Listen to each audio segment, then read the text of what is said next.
Every team, every topic, everywhere. This is Believe.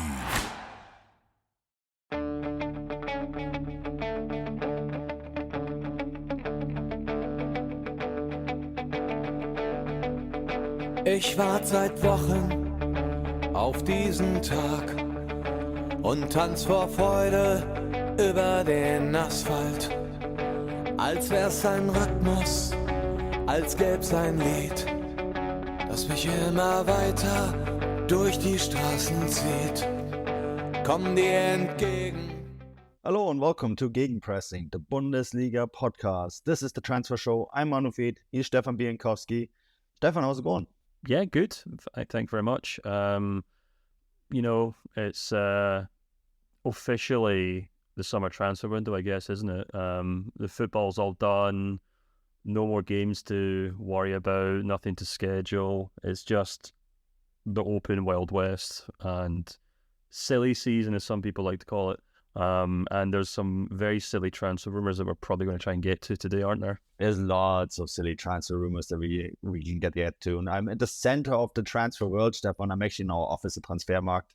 Don't know if you can see the background, but I kidnapped the Twitch room to record the show during our lunch break. But I feel like I'm in the center of the transfer market universe at the moment, and we have a lot to discuss. Let's start maybe with the coaching change at Gladbach, and it was pretty rapid. I actually sat next to Patrick Berger from Sport 1, who broke the story during the press conference at the Olympiastadion when his phone literally exploded. So well done, Patrick, for breaking the story.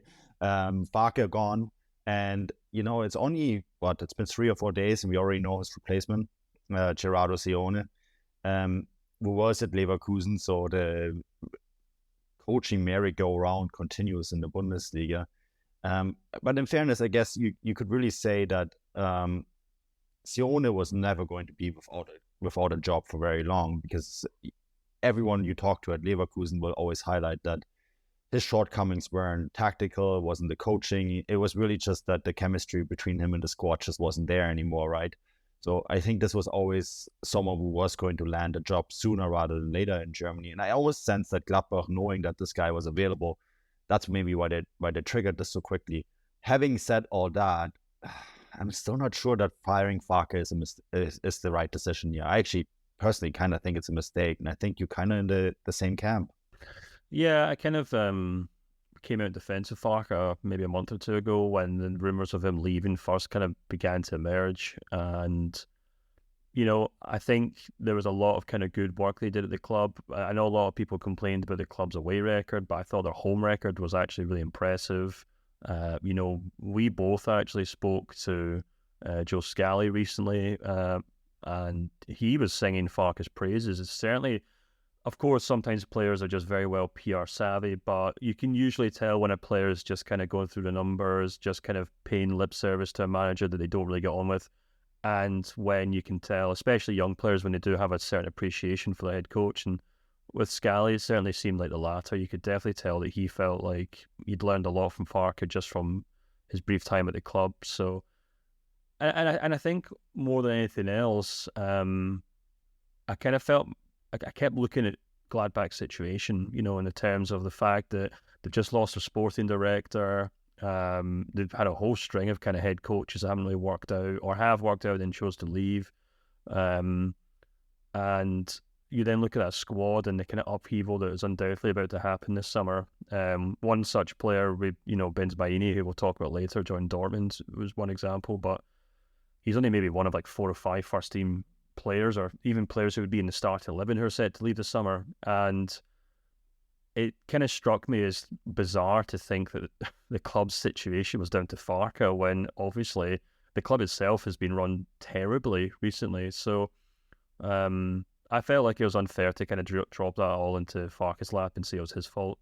And then kind of, as a result of that and kind of an extension of that, you'd kind of look at the fact that I'm actually quite surprised that they managed to get Gerardo Seoane, because as you said, and despite what happened at Leverkusen, he left on good terms. Speaking to people at Leverkusen, they say they've found him to be a very impressive head coach. He leaves with very fond memories of the club. They were convinced he'd go on to bigger and better things, despite what happened at Leverkusen. And if you'd asked me a week ago, I probably would have said, actually, I don't quite know why someone like Eintracht Frankfurt aren't going for him.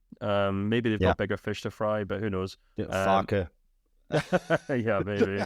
The way the Bundesliga goes, I wouldn't be surprised. Farke or Adi Hütter, who knows? So yeah, it's. I'm actually quite surprised that Gladbach have managed to pull this one off. He's a very good head coach. I think he'll probably do a decent job, but it just kind of depends what a decent job at Gladbach now entails. They're not the club that they once were, in my opinion, in terms of personnel. The club, in terms of the squad, rather.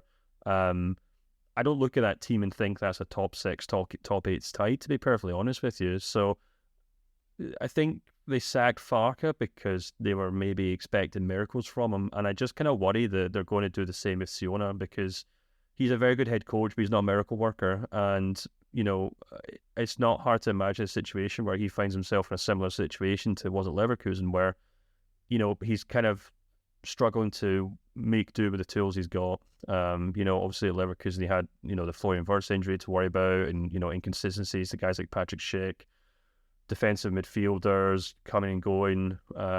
But, those problems are tame compared to what Gladbach have to deal with this summer. So I guess we just have to wait and see what happens. But he's a good signing on paper, but I'm just quite not sure what he or Gladbach expect from each other next season.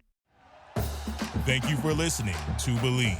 You can show support to your host by subscribing to the show and giving us a 5-star rating on your preferred platform.